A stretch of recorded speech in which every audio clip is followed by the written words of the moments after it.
Hey guys, welcome to the show today. We have an important topic coming your way, and it's all about how to train around pain and train around injury. And this is so important because if you're active and you train hard, chances are that at some point you're going to encounter some pain or an injury at some time or another. And while pain and injury is common, most people have no idea how to keep training and making progress when pain or injury actually occurs. And instead of surrendering to the injury and throwing in the towel, today we're going to discuss how to effectively train around pain and injury. And instead of seeing it as a setback, today you'll learn more strategies to turn the setback into an opportunity. So as the owner of our local physical therapy clinic here in Carlsbad, California, I've seen a lot of injuries come and go. And these aches, pains, and injuries are so common in the active population. But most people don't know how to stay healthy and fit when they actually do occur. Now, we'll see people with various injuries. We see tendonitis, we see back pain, shoulder pain, we see joint issues. We see people that might have had a surgery or might have had an old surgery that still is affecting them. And in any instance, when the pain or the injury occurs, most people default to freezing or not taking action. They assume that complete rest is necessary. A lot of times, and unfortunately, I wish it wasn't the case, but a lot of times when people come to see us, their back pain's been going on for 2 weeks, 4 weeks, 6 months, 5 years. And people just assume that, well, I'll put my exercise on a back seat until this gets better. And that is absolutely the wrong approach. When these people come in, what we do is immediately try and get them moving, get them the exercise that they can be doing, both specifically for the injury that they might have, as well as making sure they're staying on top of other areas. And it's amazing the amount of progress people make when they learn how to effectively and efficiently train around injuries and maximize their health and fitness through that process. And I know what it's like to have to step back from your training due to pain, due to injury. Even minor injuries can feel like major setbacks. I've been there where I'm grooving in my training. I'm absolutely progressing. Everything feels good. And then something happens. And sometimes it's my fault. I'm definitely can take ownership for that. I'm not immune to those errors, to doing stupid stuff, to pushing myself too hard when I know I shouldn't be. My wife would definitely attest to that. But sometimes it seems almost silly or stupid. It's just turning the or one rep that seemed to just not quite feel right. Didn't make anything of it. And then my back didn't allow me to lift heavy for 4 weeks, 6 weeks, 8 weeks. This happened recently. I did a sandbag workout. My back felt a little tight after. And then I was out of training for 3 or 4 weeks, out of training the way that I wanted to be. Let me clear that up. But it's important to still, in those cases, find ways to still train and still make progress. Now, I've had lots of those minor injuries. I've been extremely thankful that nothing major has come. I've had no major surgeries, but even something as small as I had a low back surgery to get a cyst removed. And this put me out of training for, I thought it was going to be something minor, but I guess you can't lift for a long time after that, or at least lift the way you want to.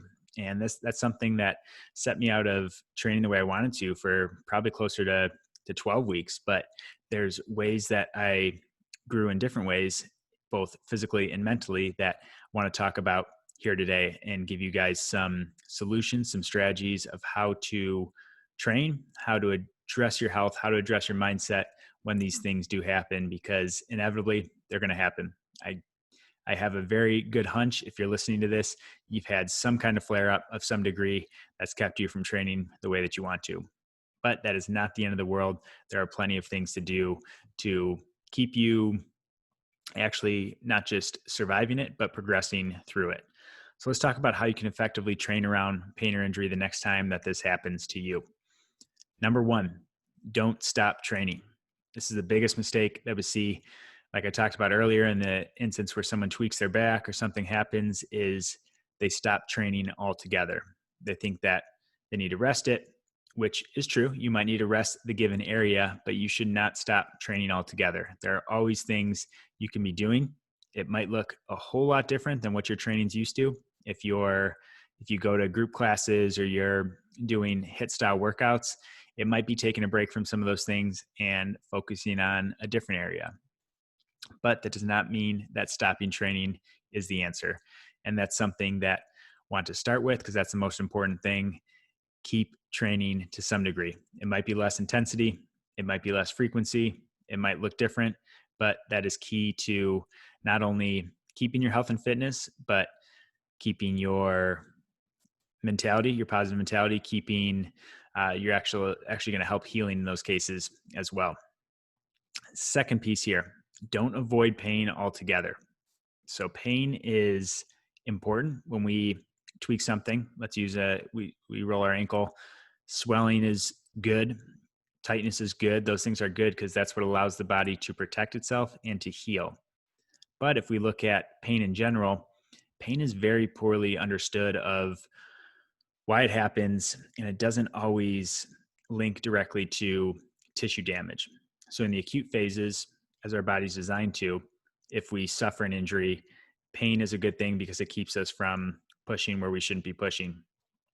But when things become more chronic in nature, and even after a couple weeks of time, pain does not directly correlate to muscle damage, tissue damage, or anything like that.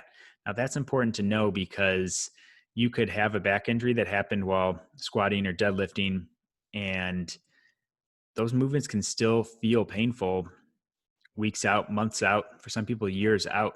But that doesn't mean you're still having the same damage that initially happened when you first did it. Your body is just sensitive to that movement and guarded of that movement. And our nervous system and our brain, which control some of the pain and discomfort, are just heightened. And to reverse that, you have to work into those positions of pain a little bit.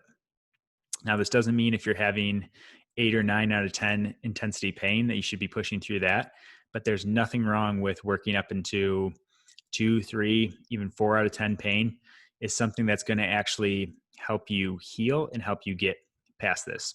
So if we stay on that example of you hurt your back deadlifting, I would encourage you to not avoid that movement. Now, this does not mean lift a heavy weight, go pick up a barbell, but doing some simple hip hinging where you're just without any weight, bending down and working on that pattern, doing single leg deadlift, doing good mornings, doing different things that are maybe really lightweight, use some bands, use some things that help you to still do this movement. And you'll be surprised how much better that you feel with this. In the last example where I hurt my back, I was having a hard time doing just that, doing deadlifting, but I would do some banded good mornings. I would do some hex bar deadlifts, some different things that were less stressful, deadlifts with the kettlebell, doing different things that weren't by any means heavy, but they showed my body that, okay, this is safe. This isn't all damage. This isn't all bad. This is still something we can do. So you have to change your perception a little bit around the movement. You're not trying to go heavy. You're not trying to PR, but you do want to start to work that movement in as soon as possible. And that's going to help with the healing, both physically and also help with the confidence in the movement to not make sure that that's something that you end up not being able to do down the road. So next point, work out the opposite side when able. There's some crazy studies out there that actually if you injure one side of your body, we tend to think that working on the other side will create imbalance or create problems. You don't want to become too bulky or strong on one side and neglect the other side. But there's actually been studies that have shown that when you train one side of your body, there's actually a cross-body effect that occurs. So you actually maintain strength better on your injured side when you're training on the non-injured side. So this is something that don't worry about getting imbalanced. That stuff's much easier to correct down the road. Take advantage of the opportunity that you can still train on the one side, do that, and try and build on the other side to help actually heal the injured side. So if you hurt your bicep, you can still do bicep curls on the other side. So you can still look good on the other side, and that will actually help your injured side as well. So keep that in mind, work out the opposite side when able. The next point along with that is work out the opposite area of the body when able. So if you have a lower body injury, there's nothing that's stopping you from doing upper body. Some of the logistics of setup or barbell position or different things can affect that, but there are plenty of ways to get creative and work the opposite body. If you have an upper body injury, you can do lower body stuff. If you have both sides, if you have a shoulder and a knee injury, there's still probably some core stuff you can do. So the summary with a lot of these points is going to be get creative and make sure that you're still moving. Next important point is make sure that you're working out other energy systems when able. So in the example of my recent back injury, injury, flare up, whatever you want to call it, I was not able to go heavy like I wanted to on lower body at least. So still able to go heavy on upper body, but I didn't want to neglect other energy systems such as cardio. So I used it as more opportunity. Rowing was fine for me. Running was fine for me. So using other energy systems to make sure that addressing overall fitness and still making progress in the ways that want to be. So make sure that you're considering all the different energy systems. So the low and slow cardio, that would be like long, steady state, a long, steady run or bike ride. That would be the intermediate energy systems. So think more like your intermediate style HIIT training where you're doing circuits. It's a little longer duration and then going heavy. So make sure that you're addressing all those, and similar to working out other areas of your body, make sure that you're working out other energy systems when able. And this ties in closely with the next point, keep your cardio and your conditioning up. This is really important with with injury. This is really important because one, it helps with healing, and two, it helps with your overall fitness. And it has so many other effects for your body in terms of your mood, so many different things. So make sure that even if you have an injury, find a way to keep your cardio and keep your conditioning up. If you have a lower body injury, this could be using an upper body bike, or using, if you have access to something like a ski erg where you can do all upper body cardio, or battle ropes or something like that. If you have an upper body injury, you can definitely walk. You might be able to run. You can probably get on an assault bike. You can probably do some of these things, or a stationary bike that will help you keep your cardio and conditioning up. So keep that in mind. Again, get creative with what that looks like. I've seen people with pretty nasty plantar fasciitis or ankle or lower body injuries still get creative and get on the rower with using their foot on a med ball and having that slide with them as they go. Or assault bike's a great tool, because if you have one limb affected, one upper body, you can get one arm on there, both legs, and vice versa. If you have a lower body injury, you can kick one foot up on the stationary pedal and then use the other one to help. So get creative with this. And this will tie right into our next point. Utilize the right equipment. Get creative. Assault bikes are a great tool if you're looking to keep up your conditioning. Find machines. There's nothing wrong with machine work during this. If that's the easiest way to get some lower body strengthening, you might, if you have a shoulder injury, you might not be able to hold a barbell back squat, but you can definitely get on a leg press or get on some of these different things and find ways to strengthen that way. Use exercise balls, use bands. There's a ton of specialty bars out there now too. So we have at our clinic, and we use this a lot for people with back and shoulder injuries, we have what's called a safety squat bar. And it's a bar that, instead of holding it all the way on your back, it has handles that kind of helps you to rest in front of you. And this allows the shoulder to be in a very safe position. So people with shoulder injuries have no problem. It's not putting direct pressure on there. Or people with back injuries, it just puts them in a little better position. I mentioned earlier using a hex bar, which tends to be a more back friendly variation than something like a traditional barbell deadlift.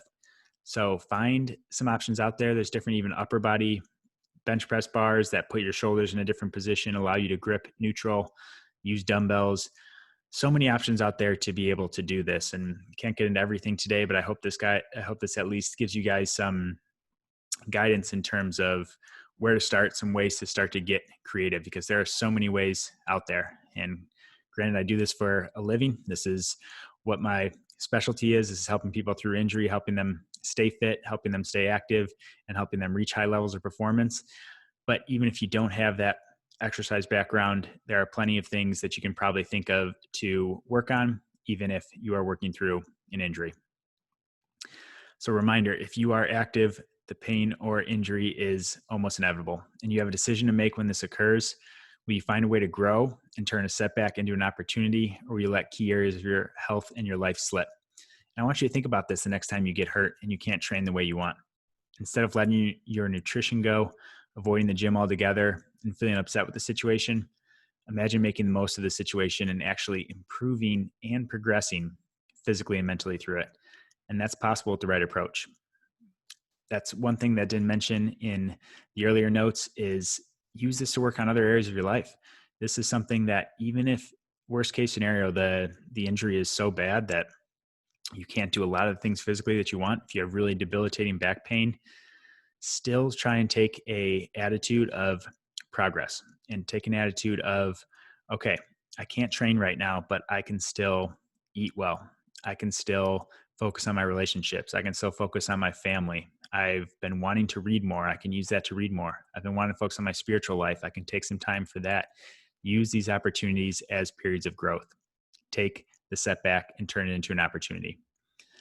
And I know training around pain or injury can be complex. And if you're not sure what to do, head on over to our site and set up a free strategy session to talk about what you can do to turn the setback into an opportunity. I would love to help out. We do physical therapy work. We do exercise programming. We help people train around pain or injury all the time. And if you're struggling with this, I would love to at least get on the phone with you and talk you through some of these strategies in a little more specifics, give you a little more individual guidance of how to lay out a plan that will help you. So go ahead and head over to the link in the show description if you need to set that call up. I would love to talk to you guys. But thanks for listening today, guys. This is a really important topic because one that you're going to encounter. I encounter somewhat regularly, more regularly than I would care to admit. But next time this happens, you will be ready. So thanks for listening, guys, and we'll talk to you tomorrow.